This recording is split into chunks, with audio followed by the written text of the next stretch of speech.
जय हिंद, वंदे मातरम। मेरे सभी दोस्तों का हार्दिक स्वागत है आपके अपने परिवार अड्डा 24x7 पर। पढ़ने पढ़ाने की प्यारी सी महफिल में आज हम मिल रहे हैं। सबसे पहली क्लास मेरी होने जा रही है, जो कि रिकॉर्डेड क्लास आप सभी के लिए होगी। तो मेरे प्यारे दोस्तों, प्यारे साथियों, अगर ये वीडियो आपको अच्छी लगती है, वीडियो को लाइक करना, चैनल को सब्सक्राइब करना। इसी के साथ ही साथ छोटा सा परिचय हमारा कल भी हुआ था, आज एक बार पुणे में आप सभी के सामने अपना परिचय दे देता हूँ। दोस्तों, मेरा नाम शानू रावत है, रहने वाला उत्तर प्रदेश यूपी से हूं और पिछले 7 साल से लगातार अपने पैशन यानी कि टीचिंग को फॉलो करता हुआ आ रहा हूं। और मेरे प्यारे बच्चों, आज आप सभी के सामने सबसे पहली रिकॉर्डेड क्लास मेरी आने जा रही है, जिसमें कि मैं सबसे पहली जो बातें करूंगा वो बेसिक्स पे बातें करूंगा। और आज की जो हमारी पूरी क्लास होगी ये हमारी इंग्लिश के बेसिक को समर्पित होने वाली है। यानी कि जो भी हमारा एग्जाम, कॉम्पिटिटिव एग्जाम होता है या फिर जिस भी एग्जाम के लिए हम तैयारी कर रहे हैं, उस एग्जाम के अंदर जो आने वाली आपकी इंग्लिश होगी, आखिरकार आप उस पर किस तरीके से काम कर सकते हैं, कैसे आप जो है इंग्लिश के अंदर पूरी सफलता पा सकते हैं, प्लस किस तरीके से हमारी जो इंग्लिश के बेसिक्स हैं वो होते हैं। ये सारी की सारी बातें आज मैं आप सभी के सामने जो मेरे दोस्तों बताने वाला हूं। तो चलिए बात करते हैं इंग्लिश की। जब भी कभी मेरे दोस्तों बात हमारी इंग्लिश की आएगी, तो आप हमेशा ध्यान रखना कि इंग्लिश के अंदर जब भी कभी बात इंग्लिश की आएगी तो हमेशा ध्यान रखना कि इंग्लिश में भी स्पेशली कॉम्पिटिटिव इंग्लिश की यदि आप बात करते हो, किसकी मेरे दोस्तों, कॉम्पिटिटिव इंग्लिश की यदि आप बात कर रहे हो, तो कॉम्पिटिटिव इंग्लिश यानी कि वो वाली इंग्लिश जो कि आपके पेपर्स में आती है। कॉम्पिटिटिव इंग्लिश का मतलब क्या है? वो इंग्लिश जो कि आपके पेपर में आती है, जो कि कॉम्पिटिटिव एग्जाम्स में पूछी जाती है। तो बेटा जी, कॉम्पिटिटिव इंग्लिश आपकी हमेशा जो डिवाइड होती है वो 3 सेगमेंट्स में बढ़ती है। 3 मेजर पार्ट्स इसके होते हैं, जिसमें कि सबसे पहला जो हमारा पार्ट होता है वो हमारा होता है ग्रामर का। समझ रहे हैं? सबसे पहले जो हमारा इंग्लिश के अंदर एक पोर्शन बनाया गया, वो पोर्शन रहा हमारा ग्रामर का। सेकंड पोर्शन हमारा रहा वोकेब्स का, और साथ ही साथ यहीं पे हमारा एक थर्ड पोर्शन और निकल करके आता है, that is so called comprehension. क्या निकलेगा मेरे दोस्तों? कॉम्प्रिहेंशन सेक्शन आपका निकलता है, इसका थर्ड पार्ट। ठीक है। जब भी कभी बात आपकी इंग्लिश की आएगी तो इंग्लिश आपकी हमेशा 3 सेगमेंट्स में जो बांटी गई है, कॉम्पिटिटिव इंग्लिश। ठीक है मेरे भाइयों। अब जो ये आपकी ग्रामर है, ग्रामर को भी अगर हम देखें तो 2 तरीके से हम बांटते हैं। और वो जो हमारे 2 पार्ट्स होते हैं जिनमें कि हम अपनी ग्रामर को बांट करके चलते हैं, या फिर जहां से हम अपनी शुरुआत करते हैं, वो 2 पार्ट्स हमारे होते हैं। एक तो बेटा जी हमारी हो जाती है हमारी फंक्शनल ग्रामर, एक तो हमारी क्या हो जाएगी, फंक्शनल ग्रामर। और इसी के साथ ही साथ जो हमारी दूसरी ग्रामर होती है वो हमारी हो जाती है डेस्क्रिप्टिव ग्रामर। ठीक है जी। जब भी कभी बात आपकी ग्रामर की आएगी तो ग्रामर का पहला जो पोर्शन होता है, जो पहला पार्ट है, वो होता है हमारा functional grammar, and our second portion is descriptive grammar. ठीक है जी। सेकंड पोर्शन हमारा निकल करके आता है डेस्क्रिप्टिव ग्रामर का, और यहीं से हमारी जो इंग्लिश ग्रामर उसकी शुरुआत हो जाती है। अब ये फंक्शनल ग्रामर और डेस्क्रिप्टिव ग्रामर का क्या सिस्टम है, इस सिस्टम पे आने के लिए आपको थोड़ा सा एक बार के लिए अलग डायरेक्शन में लेकर के चलता हूँ। देखो, जब भी कभी बात आएगी ना इंग्लिश की, तो आप सभी जानते हो कि इंग्लिश क्या है। English is just a language. बेटा जी, इंग्लिश आपकी क्या है मेरे भाई? इंग्लिश आपकी होती है लैंग्वेज। ठीक है जी। इंग्लिश क्या है हमारी? इंग्लिश हमारी होती है लैंग्वेज। और लैंग्वेज क्या है? लैंग्वेज अपने आप में एक मीडियम होती है। लैंग्वेज क्या है? अगर आपसे मैं पूछने लगूं व्हाट इज लैंग्वेज, तो बेटा जी लैंग्वेज क्या है? लैंग्वेज एक मीडियम है, और ये मीडियम है अपने विचारों को आदान प्रदान करने का। यानी कि एक ऐसा मीडियम जिसके द्वारा हम अपने विचारों को, अपने आइडियाज को, अपने थॉट्स को 1 to 1 मतलब शेयर कर पा रहे हैं। तो वो जो हमारा मीडियम है उसी को बेटा जी हम क्या बोल देते हैं? लैंग्वेज बोल देते हैं। ठीक है। और हम बात किसकी कर रहे हैं? इंग्लिश लैंग्वेज की बात कर रहे हैं। ठीक है जी। तो जब भी कभी बात आई इंग्लिश लैंग्वेज की, तो इंग्लिश लैंग्वेज क्या हुई? अपने विचारों का आदान प्रदान करने का एक माध्यम था। और इस माध्यम में जो सबसे महत्वपूर्ण रोल अगर किसी ने निभाया, तो वो आपका रोल निभाया साउंड्स ने। किसने निभाया? साउंड्स ने। जैसे कि मैं अभी आप सभी के सामने बोल रहा हूँ, मेरी आवाज जो आप तक पहुंच रही है माइक के माध्यम से, और आपके फोन में जो है मतलब चीजें आपको सुनाई पड़ रही है, आप मेरे व्यूज को, मेरे विचारों को समझ पा रहे हो। ठीक है बेटा जी। तो साउंड्स हुआ। अब अगर इन साउंड्स को आप लिख देते हो, इन साउंड्स को यदि आप लिख देते हो, तो यहाँ पे आपके बन जाते हैं अल्फाबेट्स। क्या बन जाएंगे बेटा जी? आपके अल्फाबेट। जैसे ही आप साउंड्स का रिटन फॉर्मेशन करते हो, तुरंत हमारे बन जाते हैं अल्फाबेट्स। और अल्फाबेट्स को यदि आप एक साथ कनेक्ट कर देते हैं, अल्फाबेट्स को यदि आप एक साथ कनेक्ट कर दे रहे हैं, तो आपको क्या मिल जाता है? वर्ड मिल जाता है। क्या मिल जाता है बेटा जी? आपको वर्ड मिल जाता है। और यदि आप शब्दों को भी एक साथ जोड़ने की कोशिश करते हैं, तो आपको मिल जाएगा फ्रेज। क्या मिलेगा मेरे दोस्तों? आपको मिल जाएगा फ्रेज। ठीक है। ध्यान से समझो, इंग्लिश की बात कर रहा हूँ। लैंग्वेज है मेरे दोस्त। लैंग्वेज क्या है? विचारों को आदान प्रदान करने का एक माध्यम। इस माध्यम में जो सबसे महत्वपूर्ण रोल है वो किसका है मेरे दोस्तों? आपके साउंड्स का। अगर इन साउंड्स को लिख दो आप, तो क्या बनेंगे? आपके अल्फाबेट। अल्फाबेट्स को एक साथ यदि आपने जोड़ा, तो क्या बन जाएंगे? आपके शब्द। शब्दों को एक साथ यदि आपने जोड़ा तो आपके क्या बन गए बेटा जी, फ्रेज। और यदि फ्रेजेस को भी आपने एक साथ जोड़ने की कोशिश की तो आपके क्या बनेंगे, क्लॉज। क्या बनेंगे बेटा जी, आपके क्लॉज बनेंगे। क्लॉजेस को भी एक साथ जोड़ा तो आपके क्या बन जाएंगे दोस्तों, आपके बनेंगे सेंटेंस। क्या बनेगा मेरे दोस्त, आपका बन जाएगा सेंटेंस। ध्यान रखना यदि आपने क्लोजेस को भी एक साथ जोड़ दिया तो क्लोजेस को एक साथ जोड़ने पर आपका क्या बन जाएगा, सेंटेंस। ध्यान रखो क्या बनेगा, आपका बनेगा सेंटेंस। ठीक है जी। अब सेंटेंसेस को भी आपने सोचा कि सर क्यों ना मैं सेंटेंसेस को भी एक साथ जोड़ दूं। तो यदि आपने सेंटेंसेस को भी एक साथ जोड़ने की कोशिश की तो फिर से एक नई जो है कहानी आपके सामने आएगी। फिर आप यहाँ पे कुछ भी बना सकते हो, जैसे कि आप यहाँ पे पैराग्राफ बना सकते हो। क्या बना सकते हो आप यहाँ पे, पैराग्राफ बना सकते हो। पैराग्राफ के साथ ही साथ हो सकता है कोई आप पे भाई आपका पैसेज बन जाए, इपिक बने, ओड बने, सोनेट बने। यहाँ से फिर आपकी जो एक अलग ही दुनिया निकल करके आ जाती है। ये दुनिया एक दूसरी दुनिया है। तो मेरे प्यारे दोस्तों, आप सभी आज छोटी सी एक बात याद करो कि जिस दिन आप सबसे पहली बार स्कूल गए थे, जिस दिन आप सबसे पहली बार स्कूल गए थे, नर्सरी में या फिर उससे पहले आप प्ले स्कूल वगैरह में गए होंगे, तो आपके जो टीचर्स थे ना, उन्होंने सबसे पहले आपको क्या सिखाया था, याद करो। उन्होंने सबसे पहले आपको सिखाया ABCDE। क्यों सिखाया, क्योंकि इंग्लिश की जो शुरुआत हुई वो साउंड से हुई। साउंड हमने घर पे सीख लिए भाई, साउंड्स तो हमने घर पे सीख लिए, बोलना तो हमने घर पे सीखा। ऐसा तो नहीं किसी टीचर ने हमें बोलना सीखा बेटा बोल ऐसे बोल, नहीं मेरे दोस्त। साउंड हमने अपने घर पे सीखे और साउंड्स को लिखना हमें स्कूल में सिखाया गया, जो कि हमारे नर्सरी में या फिर जो हमारी स्टार्टिंग की क्लासेस हुई स्कूल की, वहां पे हमने सीखा। अब आपने अल्फाबेट्स मेरे दोस्तों वहां पे सीखे। अल्फाबेट्स से जैसे आप थोड़े थोड़े बड़े होने शुरू हुए, यानी कि आप फर्स्ट स्टैंडर्ड में या फिर सेकंड स्टैंडर्ड में आए, तब आप पहुंचे थे शब्द पे। याद करो, फिर आपको राम, श्याम, ONE1 ये सारी चीजें जो लिखनी, जो एग्जामिनर ने या फिर स्कूल वालों ने आपको सिखा दी। तो मेरे दोस्त, हमारी इंग्लिश की भी जो शुरुआत होगी, जहां से हम शुरुआत करने वाले हैं, वो जो हमारा एस्पेक्ट होगा बेटा, वो होगा शब्द। हम जो है शब्दों से शुरुआत करते हैं कॉम्पिटिटिव इंग्लिश की, क्योंकि अल्फाबेट्स तो आप सभी को आते हैं। और बस मैं यही मान के आपको चल रहा हूं कि आपको सिर्फ और सिर्फ अल्फाबेट्स आते हैं, बाकी आपको इंग्लिश की ABCD के अलावा कुछ नहीं पता मेरे भाई। समझ रहे हैं, ABCD तो दोस्तों आप सभी जानते ही हो। ठीक है, तो मैं आपको बिल्कुल जीरो से जो चीजें जो शुरू करूंगा बतानी, और जीरो से चीजें बताते हुए फिर वर्ड से फ्रेज सिखाऊंगा, फ्रेज से क्लोजेस सिखाऊंगा, क्लोजेस से सेंटेंस, एंड सेंटेंस से आपको पैराग्राफ। पैराग्राफ यानी कि आपके अनसीन पैसेज या फिर आपके क्लोजेस्ट, वो सारी सारी चीजें आपकी इधर आ जाएंगी। तो हमारी जो इंग्लिश की यात्रा है, जो आप मेरे साथ में आज शुरू कर रहे हो, आप मेरे साथ यात्रा शुरू कर रहे हो शब्द से, और इस यात्रा को हम लेके कहां तक जाएंगे, पैराग्राफ तक जो लेकर के हम जाने वाले हैं। ठीक है मेरे दोस्तों, बात क्लियर हो गई। चलिए, अब जो मैं कहना चाहता हूं उसे ध्यान से सुनो। ऐसे मान लो मेरे भाइयों कि किसी एक बच्चे का जन्म हुआ, किसी एक बच्चे का जन्म हुआ। जैसे ही किसी भी बच्चे का जन्म होता है तो हम सभी जानते हैं कि जन्म लेते ही उसके मम्मी डैडी का नाम डिसाइड हो जाता है। आज तक ऐसा कोई सिंगल बच्चा नहीं जिसके मम्मी डैडी ना हो। समझ रहे, ये बात दूसरे की उसकी पहचान ना हुई, जो भी रही हो। प्लस जैसे ही बच्चा जन्म लेता तुरंत उसका वंश डिसाइड हो जाता है। वंश का मतलब उसका कुल, किस परिवार में उसका जन्म हुआ, किस जाति का है वो, सब डिसाइड हो जाता है। प्लस शास्त्रों में तो ऐसा भी कहा जाता है कि जैसे ही कोई बच्चा जन्म लेता है तो उसकी डेस्टिनी भी डिसाइड हो जाती है कि वो किस तिथि में, किस समय पर उसका जन्म हुआ। जैसे कि हमारे हाथों की रेखाएं, लकीरें होती हैं, सारी चीजें।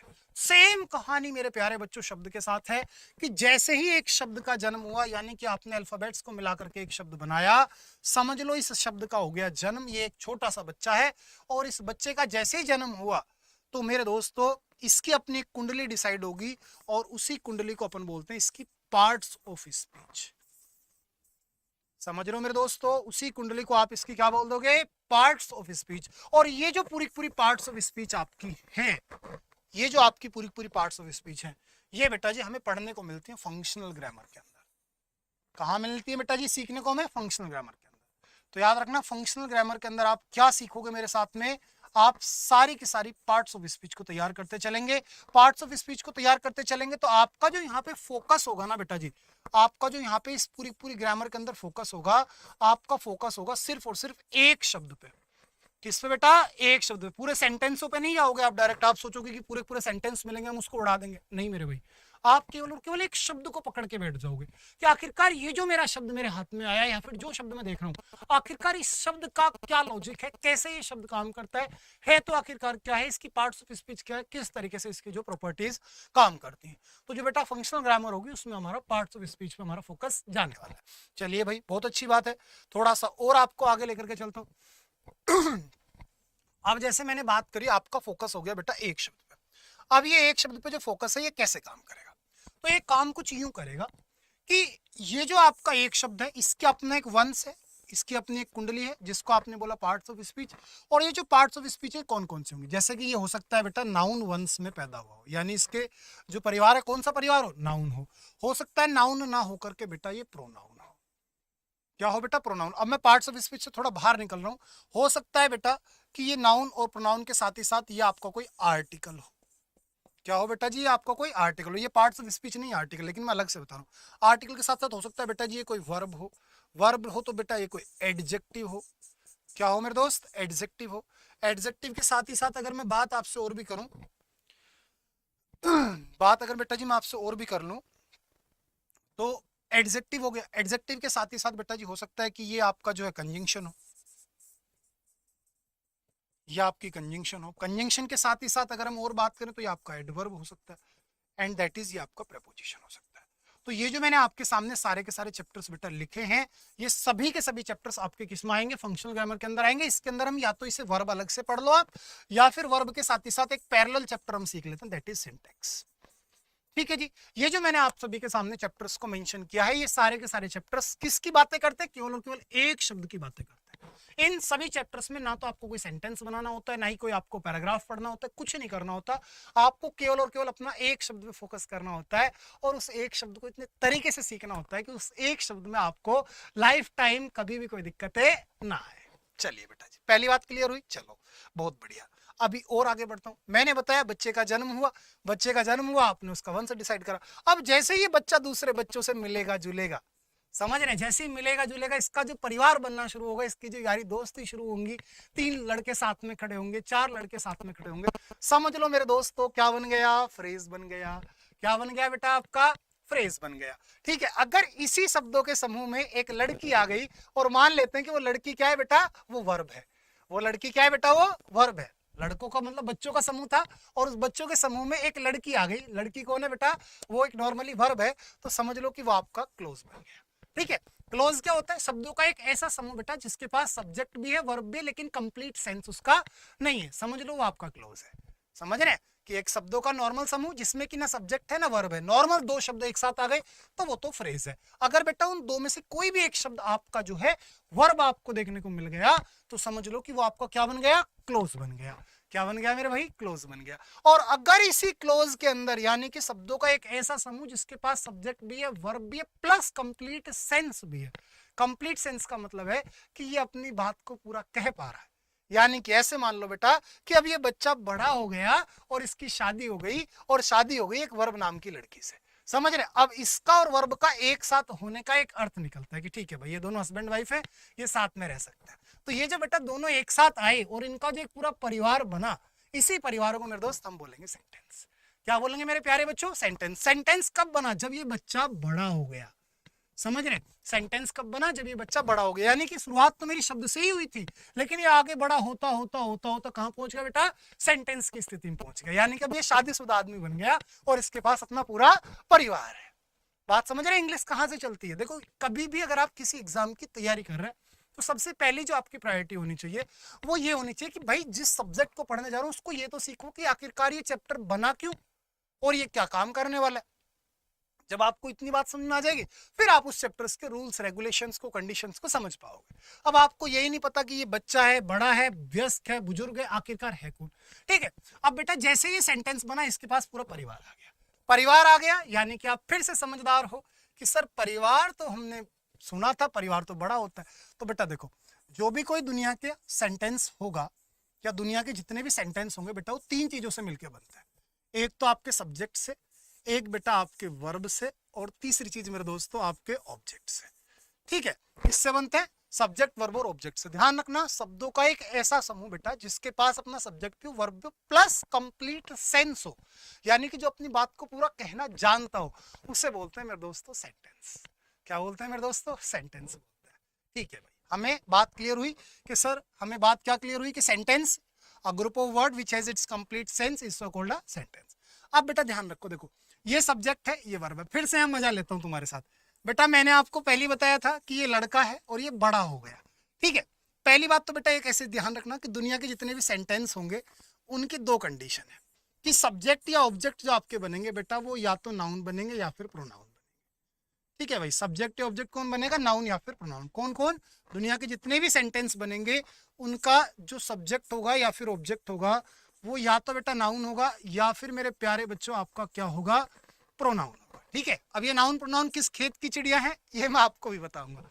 ठीक है, अब बेटा इसमें ये वर्ब जो है, वर्ब को भी ध्यान रखना, वर्ब अपने आप में एक सेंटेंस का सबसे अभिन्न अंग है, बिना वर्ब के सेंटेंस नहीं बन सकता। ठीक है भाई, सेंटेंस में सब्जेक्ट नाउन प्रोनाउन के बिना कोई नहीं बन सकता और वर्ब के बिना तो सेंटेंस ही नहीं बन सकता। आप बोलोगे सर वर्ब की कुछ बताता हूं। अब इसको ऐसे मान लो मेरे प्यारे बच्चों कि ये परिवार है भाई, it is so called a family. ठीक है भाई, it is so called a family, ये है बेटा परिवार। ठीक है, इस परिवार में 3 सदस्य, इन 3 सदस्य में हस्बैंड जो है ये सब्जेक्ट है मेरा। ऐसे मान के चलते हैं मेरे दोस्त कि सब्जेक्ट क्या है आपका, हस्बैंड, यानी इस परिवार का जो मेन कैरेक्टर है वो सब्जेक्ट है। ठीक है, ये वर्ब जो है बेटा ये हो गई इस परिवार की वाइफ। ठीक है भाई, इस हस्बैंड की हो गया, हो गई वाइफ। और जो बेटा ये ऑब्जेक्ट है ना, इसे मान लो कि ये है कोई बच्चा, छोटा मोटा बच्चा, कितने साल का, 3 साल का कोई बच्चा है, 3 साल का एक बेबी है, चाइल्ड है, कुछ भी लिख दो, मैंने इसे बेबी बोला, 3 साल का इसलिए। ठीक है बेटा, इन 3 आदमियों को मिलाकर के परिवार बना। ठीक है भाई, इन 3 आदमियों को मिला करके बेटा परिवार आपका बन गया, परिवार सकुशल चल रहा है। आप मुझे एक बात बताना कि इस परिवार में जो सबसे अहम भूमिका निभाएंगे वो कौन कौन निभाएंगे। आप सब बोलोगे सर हस्बैंड और वाइफ। क्या इस 3 साल के बच्चे की कोई इज्जत है? क्या इस 3 साल के बच्चे से आप ये पूछोगे बेटा पैसा कहाँ से कमाना है, कहाँ पे लगाना है, उस फैमिली फंक्शन में जाएं ना जाएं, या फिर ये काम करना हमारे लिए बढ़िया होगा नहीं होगा, कभी नहीं पूछोगे। समझ रहे? तो ऐसे मान लो मेरे दोस्त कि परिवार जो पूरा टिका हुआ है वो इन 2 पे टिका हुआ है। अगर ये तीसरा सदस्य हो तो बहुत अच्छी बात है, ना हो तो उससे भी अच्छी बात है, क्योंकि कर तो भी कुछ सकता नहीं है, हाँ डिस्टर्ब जरूर कर सकता है मेरे भाई। ठीक है ना, तो ऑब्जेक्ट की तो ऐसी कोई खास वैल्यू बची नहीं बेटा, सब्जेक्ट और वर्ब की बात है। अब मेरे प्यारे बच्चों ध्यान रखना, ये परिवार सकुशल कब चलेगा, ये परिवार अच्छे से तब चलेगा कि जब जैसा हस्बैंड हो उसको वैसी ही वाइफ मिल जाए। समझ रहे हो, जैसा हस्बैंड उसको वैसी वाइफ, यानी कि अगर हस्बैंड ईमानदार है तो उसकी पत्नी भी भाई ईमानदार होनी चाहिए, तभी जो है परिवार आगे चलेगा, तभी वो दोनों एक साथ मिलकर के बहुत बढ़िया तरीके से ग्रोथ करेंगे और परिवार में शांति और सब कुछ जो बना रहेगा। ठीक है भाई, सपोज कर लो मेरे लाडलो कि भाई हस्बैंड तो बड़ा ईमानदार और बेहतरीन इंसान है, मेहनती भी है, और वाइफ बड़ी बेईमान है या फिर बड़ी मतलब एक तरीके से कामचोर है, आलसी, तो बेटा नहीं जमेगी, इनकी लंबे समय तक बढ़िया बात नहीं जमेगी, बढ़िया बात नहीं जमेगी, मजा नहीं आएगा। ठीक है, चलो अब इन दोनों के बीच में एक तरीके से एग्रीमेंट होना बहुत जरूरी। जब तक पति और पत्नी एक दूसरे के साथ बिल्कुल तन मन से नहीं जुड़ेंगे ना, तब तक परिवार का कुछ नहीं हो सकता, यानी परिवार ग्रोथ नहीं कर सकता। इसी तरीके से बेटा ध्यान रखना कि कहानी बड़ी इंपॉर्टेंट है इंग्लिश की। कहानी इंपॉर्टेंट बेटा क्या हुई कि जैसा हस्बैंड है उसे वैसी वाइफ दो। इसका मतलब क्या है बेटा कि जैसा सब्जेक्ट उसको वैसी वर्ब दो। यानी कि मेरे दोस्त अगर आपके सेंटेंस का सब्जेक्ट सिंगुलर है, सेंटेंस का सब्जेक्ट सिंगुलर है, तो मेरे प्यारे बच्चों वर्ब भी कैसी लानी होगी, सिंगुलर। वर्ब भी कैसी लानी होगी, सिंगुलर, क्योंकि नेचर मिलानी पड़ेगी भाई। अगर इंसान बढ़िया है तो उसको पत्नी भी बढ़िया चाहिए, तो सब्जेक्ट सिंगुलर तो वर्ब सिंगुलर। और बेटा अगर सब्जेक्ट ही आपका प्लूरल हो गया, क्या हो गया बेटा, प्लूरल, तो आपके सेंटेंस की वर्ब भी कैसी आ जाएगी, प्लूरल। ठीक है, हमेशा ध्यान रखना, सबसे बड़े 2 महारूल मैंने आपके सामने लिख दिए। और महारूल क्या कहते हैं कि each singular subject holds singular verb and each plural subject holds plural verb, कि हर एक सिंगुलर सब्जेक्ट अपने साथ में सिंगुलर वर्ब लेगा और हर एक प्लूरल सब्जेक्ट अपने साथ में प्लूरल वर्ब ले लेगा। बात क्लियर है मेरे भाई, बिल्कुल बात क्लियर है। तो यहां से हमने एक परिवार बढ़िया से तैयार कर दिया है। ठीक है, परिवार तैयार किन से हुआ, 3 सदस्यों से मिलकर हुआ। इन 3 सदस्यों में भी जो बेटा मेन सदस्य हैं वो ये हैं। इसीलिए हमेशा ध्यान रखना किसी भी सेंटेंस के अंदर ऑब्जेक्ट की कोई इज्जत नहीं होती। ऑब्जेक्ट के अनुसार कभी वाइफ यानी कि वर्ब काम नहीं करती, हमेशा जो बात होती है वो सब्जेक्ट और वर्ब के बीच में होती है। तो सेंटेंस के अंदर याद रखना ऑब्जेक्ट की बिल्कुल इज्जत नहीं है। ये तो हो तो बहुत अच्छी बात है, नहीं हो तो उससे भी अच्छी बात है। एग्जाम्पल्स मैंने आपको क्लियर कर दिए। ठीक है बेटा, फिर वापस आओ, ये बातें मैंने आपको बताई। सेंटेंस पे मैं आपको लेकर क्या चुका हूं बेटा, सेंटेंसों को एक साथ जोड़ोगे तो पैराग्राफ बनेगा, अनसीन पैसेज बनेगा। ठीक है, अब जो सेंटेंसेस की बात होती है, जो मैंने अभी आपको बताई ना, पूरी पूरी परिवार बना दिया, तो बेटा परिवार कब बना, जब ये लड़का बड़ा हो गया। लड़का बड़ा कौन सा हुआ, जो एक शब्द हमारा स्टार्टिंग में जन्म लिया था भाई। शुरुआत में मैंने जन्म करवाया था ना एक बच्चे का, जिसका नाम मैंने रखा था बेटा वर्ड। क्या नाम रखा था, वर्ड रखा था। अब ये बच्चा हुआ बड़ा, जैसे ही बच्चा बड़ा हुआ तो बेटा इसका नाम पड़ा सेंटेंस, और सेंटेंस को बनाने के लिए जो नियम कायदे कानून बने उसका नाम रखा गया बेटा टेंस। क्या रखा गया मेरे प्यारे बच्चों? टेंस। तो डेस्क्रिप्टिव ग्रामर के अंदर हम जो सीखते हैं बेटा पूरा का पूरा सेंटेंस, और सेंटेंस को बनाने के लिए जिन नियम कायदे कानूनों की जरूरत पड़ती है उनको बेटा हम बोलते हैं टेंस। क्या बोलते हैं मेरे प्यारे बच्चों? टेंस। ठीक है जी, बिल्कुल सही बात है, आपने टेंस शब्द पहले भी सुना होगा। बेटा टेंस के साथ छोटे छोटे सवाल उठाएगा, ये बंदा सवाल उठाएगा बहुत ज्यादा। जैसे ही बच्चा बड़ा होगा तो ये सवाल करना शुरू कर देगा, और जो छोटे छोटे सवाल करेगा, है ना, मैं अच्छा लड़का हूं ना, समझ रहे हो क्या बोला, मैं बहुत अच्छा हूं ना, तो समझ लो जैसे ही अपनी अपनी बातों को रिपीट करने लगा, इसने लगा दिया क्वेश्चन टैग। क्वेश्चन टैग लगाया तो शर्तें लगानी शुरू करेगा, शर्तें लगानी शुरू करेगा तो इसके लिए आ जाएगा बेटा कंडीशनल्स। क्या आ जाएगा मेरे प्यारे बच्चों? कंडीशनल्स आपका आएगा। जैसे ही ये बड़ा होगा तुरंत बातों को घुमा फिरा के बोलना शुरू करेगा। समझ रहे? घुमा फिरा के कैसे कि एक तरफ सीधी सीधी बात नहीं बोलेगा, उल्टा तरीके से बातों को बोलेगा, और जैसी बातों को घुमा के बोला जाए तो बेटा उसको बोलते हैं वॉइस। क्या बोलते हैं बेटा जी? वॉइस। वॉइस का मतलब बेटा आपकी एक्टिव पैसिव वॉइस। जो आपके एक्टिव पैसिव है ना, वो एक्टिव पैसिव पूरा यहीं से बना हुआ मतलब हमारा चैप्टर है। क्यों बनाया गया? कि अपनी बात को पलट के बोलने के लिए, घुमा के बोलने के लिए। जब आप अपने सेंटेंस के अंदर जो फोकस है ना, आप जो कहना चाहते हो, अगर उसका रुख बदल दे रहे हो, यानी कि एक तरफ तो आपने सीधा सीधा बोला, क्या बोला मेरे दोस्त कि मैं क्रिकेट खेलता हूँ, सीधा बोल दिया लड़के ने, और दूसरा बोला कि क्रिकेट मेरे द्वारा खेला जाता है, तो ये जो आपका अंदाज आया ना, दूसरा अंदाज, इसी को बोलेंगे बेटा पैसिव वॉइस। ठीक है बेटा जी। और फिर देखो, अब जैसे ही बड़ा होगा ये चुगली जरूर करेगा। चुगली करना जानते हो? चुगली करने का मतलब होता है बेटा कि इधर की बातों को उधर करेगा, उधर की बातों को इधर करेगा। इंसान की टेंडेंसी है, ह्यूमन टेंडेंसी है। तो जैसे ही चुगली करेगा तो इसको चुगली करने के लिए जरूरत पड़ेगी बेटा नरेशन की। किसकी जरूरत पड़ेगी मेरे प्यारे बच्चों? नरेशन की इसको जरूरत पड़ेगी। तो इस तरीके से मेरी इंग्लिश चलने वाली है। ये पूरी इंग्लिश का ग्रामर का बेसिक था। अभी केवल ग्रामर के बेसिक की बात करिए, पूरे ग्रामर का बेसिक हमारा इस तरीके से काम करता है। उम्मीद करता हूँ भाई ग्रामर का बेसिक तो बढ़िया तैयार हो गया। आपको ये बात समझ में आ गई कि इंग्लिश बनी तो बनी क्यों, और काम करती है तो कैसे करती है। क्योंकि आधे से ज्यादा परसेंट, मतलब आधे से ज्यादा बच्चों की तो यही समस्या है कि इंग्लिश पूरी रट दी, उन्हें ये नहीं पता फंक्शनल और डेस्क्रिप्टिव ग्रामर क्या है। तो बेटा ये फर्क है। ठीक है, जब एक शब्द पे काम करते हो आप, फंक्शनल है, और जब पूरे सेंटेंस पे आप काम करते हो बेटा, यानी कि आपकी डेस्क्रिप्टिव है। चलिए भाई, इंग्लिश का एक पहलू खत्म हुआ। 50% इंग्लिश हमारी यहाँ से चलती है। जिसका ये क्लियर है वही अगला पोर्शन क्लियर कर पाता है। ठीक है बेटा, मैंने पहले ही बताया था भाई इंग्लिश 3 भागों में बांट दी थी मैंने। तो बेटा पहला पोर्शन ग्रामर का मैंने आपको समझा दिया। अब जीवन में मैं नहीं मानता कभी आपको इस बात में दिक्कत आएगी कि सर ग्रामर कैसे काम करती है। ठीक है बेटा, फिर आती है हमारी वोकैब्स, यानी कि आपकी वर्ड पावर। वर्ड पावर यानी कि आपका एक तरीके से शब्द ज्ञान, कि आखिरकार आपको शब्दों का कितना ज्ञान है। ठीक है, वोकैबुलरी सीधी सीधी बेटा आपकी फंक्शनल ग्रामर पे टिकी हुई है। फंक्शनल ग्रामर पर टिकी हुई है। इसके अंदर बेटा आपको एक तो एंटोनियम्स जानने होते हैं, साथ ही साथ आपको बेटा पूरे पूरे साइनोनिम्स याद करने होते हैं। साइनोनिम्स का मतलब होता है पर्यायवाची शब्द। ऐसे मान लो मेरे दोस्त कि जो हमारा शब्द था, जो हमारा बच्चे का जन्म होता है, उस बच्चे के दुश्मन कौन कौन है, उसके अपोजिट वाले, उसके अपने कौन कौन है, उसके साथ वाले। ठीक है, और बेटा one word substitution. One word substitution का मतलब होता है अनेक शब्दों के लिए एक शब्द, अनेक शब्दों के लिए एक शब्द। ठीक है, इसी के साथ बोले जाने वाले मुहावरे और लोकोक्तियां भी बोली जाएंगी यहाँ पे हमारी, तो उसको अपन बोलेंगे इडियम्स एंड फ्रेजेस। क्या बोलेंगे बेटा? Idioms and phrases. ठीक है, और इसी के साथ साथ हमें जो थोड़ा सा स्पेलिंग्स की भी नॉलेज होनी चाहिए, तो उसके लिए बेटा जी हमारे आ जाते हैं यहाँ पे स्पेलिंग्स। करेक्ट स्पेलिंग्स या फिर इनकरेक्ट, वो एग्जामिनर के ऊपर डिपेंड करता है और क्वेश्चन के ऊपर डिपेंड करता है कि एग्जामिनर आपसे क्या चाह रहा है। ठीक है मेरे भाई, तो इस तरीके से आपकी जो है सीधी सीधी सी आपकी वोकेबलरी की पावर हो गई। इसी के साथ फिर आते हैं बेटा कॉम्प्रिहेंशन। तो देखो कॉम्प्रिहेंशन क्या है? कॉम्प्रिहेंशन का मतलब है मेरे दोस्तों कि आपका जो ये बच्चा था, जब इसने जन्म लिया वहां से फंक्शनल ग्रामर शुरू हुई, बड़ा हो गया डेस्क्रिप्टिव ग्रामर शुरू हुई। अब बेटा जब ये डेस्क्रिप्टिव ग्रामर से भी बड़ा हो गया, सपोज करो इसकी शादी को भी 10 साल हो गए, ठीक है, तो अब ये सेंटेंस नहीं रहा, अब ये बहुत सारे सेंटेंसेस के साथ बैठने लगा, यानी कि समाज में उठने बैठने लगा। और जैसे ही समाज में उठने बैठने लगा तो बेटा ये बन चुका है पैराग्राफ। ठीक है, तो जो पैराग्राफ का ज्ञान है, आपकी जो नॉलेज है, इसको बेटा देखा जाता है आपकी किसमें? आपका देखा जाएगा मेरे दोस्तों सीधा सीधा सा ये आपका कॉम्प्रिहेंशन सेक्शन। ठीक है, इसमें आपके आते हैं बेटा पैराग्राफ। पैराग्राफ का मतलब क्या मेरे दोस्त? आपके अनसीन पैसेज एक तरीके से। ठीक है, जो आपके अनसीन पैसेज होते हैं पूरा पैराग्राफ का पार्ट है। इसी के साथ ही साथ बेटा जी आपका फिर आता है इसमें PQRS। PQRS आप सभी ने सुना होगा, रीअरेंजमेंट ऑफ सेंटेंसेस। PQRS का मतलब क्या? आपका रीअरेंजमेंट ऑफ सेंटेंसेस।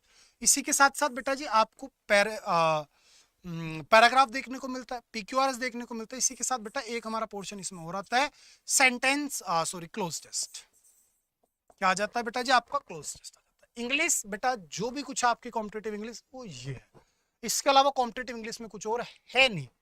समझ रहे, परेशान होने के लिए, आपको परेशान करने के लिए या फिर जैसे भी समझ लो कुछ भी बताया जा सकता है, लेकिन वास्तविकता यह है कि किसी भी एग्जाम की तैयारी करो, भले वो बैंक की करो, एसएससी करो, किसी भी एग्जाम की तैयारी कर रहे हैं आप, तो जो आपकी इंग्लिश है मेरे दोस्त वो ये है। अब ये आपके ऊपर डिपेंड करता है कि आप इन पर कितनी तकड़े से, कितने अच्छे से जो कमांड कर लेते हैं, क्योंकि जितने अच्छे से कमांड करोगे उतना ही आपको जो चीजों पे मजा आना शुरू हो जाएगा। ठीक है जी, तो ये हमारा आज का जो पूरा लेक्चर है, ये पूरा का पूरा आपका इंग्लिश के बेसिक्स को समर्पित है, और इंग्लिश का जो पूरा पैटर्न है, यानी इंग्लिश का जो पूरा सिलेबस है एक तरीके से, वो मैंने आपको बता दिया। अब आप जिस भी वैकेंसी की तैयारी करते हैं उसी वैकेंसी में नंबर ऑफ क्वेश्चंस वेरी कर जाएंगे और उसी हिसाब से आपका जो सिलेबस डिसाइड कर दिया जाएगा। सपोज दैट आप एसएससी एमटीएस की तैयारी कर रहे हैं, तो जो वहां पे आपके क्वेश्चंस आ रहे हैं 25 क्वेश्चंस, वो बिल्कुल अलग तरीके से आ जाएंगे। समझ रहे, आएंगे बेटा इसी में से।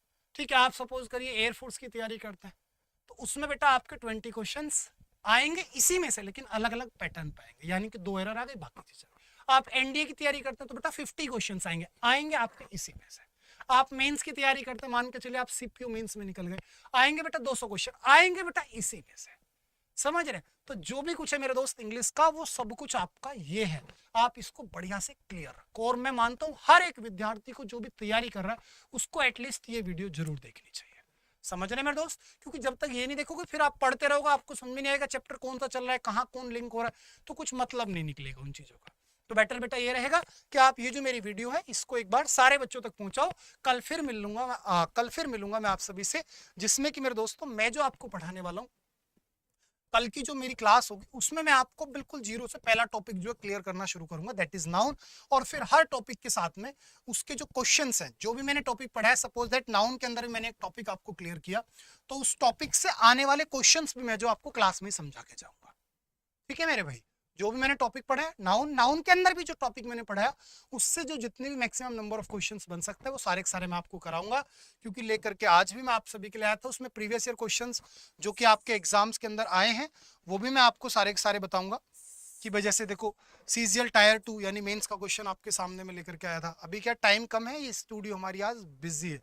ठीक है, कल से मैं टाइम प्रॉपर निकालूंगा और आपके लिए बढ़िया बड़े बड़े सेशंस करूंगा, 2-2 ढाई घंटे के, जिससे कि मैं बढ़िया आपकी जो तैयारी करा सकूं। ठीक है दोस्त, ये देखिए आप सारे प्रीवियस ईयर क्वेश्चंस भी है, नॉर्मल क्वेश्चंस भी, हर तरह का क्वेश्चन आपको जो है हमारे साथ में जो सीखने का मौका मिलेगा, हर तरह का क्वेश्चन जो मैं आपको कराऊंगा। वेल बेटा, आज की जो मेरी क्लास रही ये सिर्फ और सिर्फ आपकी जो रही वो इंग्लिश के बेसिक को समर्पित थी, जिसमें कि मैंने आपको इंग्लिश का बेसिक क्लियर किया है। और बेसिक में भी बिल्कुल मेनली बात करूँ तो सिलेबस डिस्कस मैंने आपके साथ में जो आज किया है। ठीक है मेरे प्यारे बच्चों, आज मैंने आपके साथ में क्या कर लिया, सिलेबस डिस्कस किया। तो सिलेबस का डिस्कशन आज हमारा बढ़िया से हो गया। अब जो हमारा नेक्स्ट क्लास चलने वाली है उसमें मैं सबसे पहला और basic chapter that is our जो हमारा नाउन होता है, नाउन से आपकी शुरुआत करूंगा। पैरेलली मैं आपको जो बेटा वोकैब्स भी क्लियर करता हुआ चलूंगा, तो सारी चीजें पैरेलली चलेंगी, बढ़िया से चलेंगी। ठीक है मेरे दोस्तों, तो चलिए आज वाली जो मेरी क्लास है वो अभी के लिए मैं इतना ही ऑफ करता हूँ। आज ये रिकॉर्डेड वीडियो भी है मेरी, आगे चल के बहुत जल्दी आपके लिए लाइव सेशंस भी लेकर के आऊंगा। तो फिलहाल आज की क्लास जो बेटा वो इतनी रहेगी। Bye bye, take care, wish you all the very best, जय हिंद।